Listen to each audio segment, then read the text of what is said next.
This is problem 3-26, it's on page 131.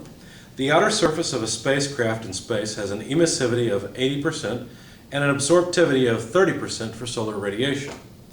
If solar radiation is incident on the spacecraft at a rate of 1,000 watts per square meter, determine the surface temperature of the spacecraft when the radiation emitted equals the solar energy absorbed. Okay.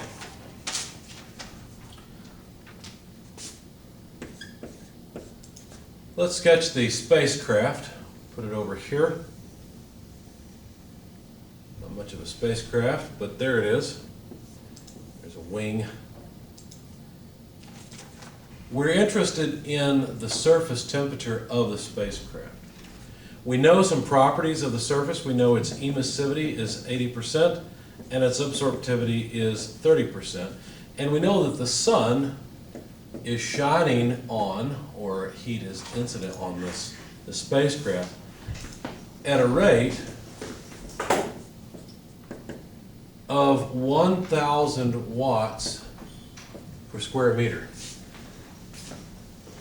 So this is how much energy is shining on just 1 square meter. If you had 1 meter by 1 meter area on the spacecraft and you looked at how much energy the sun was giving that per second, it'd be 1,000 joules for every second, because that's 1,000 watts per square meter. Okay, now we know that at some point the rate at which radiation is emitted from the spacecraft will be equal to the rate at which it is absorbed. Because at some point the temperature of the surface must either come up if the rate absorbed is greater than the rate radiated, or it must go down if the rate radiated is more than the rate absorbed, right? So these two have to balance eventually. And the only way to get the radiation rate to go up is for the surface temperature to go up. Get it to go down, if the surface temperature has to go down. So it's that simple. We're supposed to find this temperature, though. That's what we're looking for, is the temperature of the surface of this spacecraft. Now, obviously, if you think in the real world, the spacecraft, the side that's facing the sun is going to be warmer than the side not facing the sun, but we're not concerned with that detail right now. Now, the rate at which radiation is absorbed by the spacecraft is equal to the absorptivity, basically the coefficient that tells you what percentage of the incident radiation is absorbed, multiplied by the rate of incident radiation. So if we know the rate of incident radiation, 30% of it is absorbed. That means every square meter is absorbing 3,000 watts, or excuse me, 300 watts. Okay, so every second, 300 watts stays in this square meter. I'm sorry, every second, 300 joules stays in that square meter. And we have to get rid of it if we don't want the temperature to go up. Okay, so now the rate at which the spacecraft will radiate heat, this term, would be the emissivity of the spacecraft multiplied by the Stefan-Boltzmann constant, multiplied by all the area that's radiating heat, multiplied by the surface temperature to the 4th power. Why don't we subtract off the rate at which radiation is hitting the spacecraft? Well, the reason is because the rest of space does not contribute a significant quantity of heat to the spacecraft. The spacecraft is by far closest to the sun. And so the rate of heat transfer in the form of radiation, I'm sorry, excuse me. I need the surface temperature of the spacecraft here.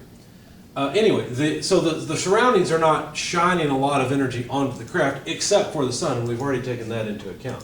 So essentially, the spacecraft is just losing radiant energy due to its temperature. It's not like there's an object next to it that's also at a temperature above absolute zero, giving it a significant quantity of energy, except for the sun.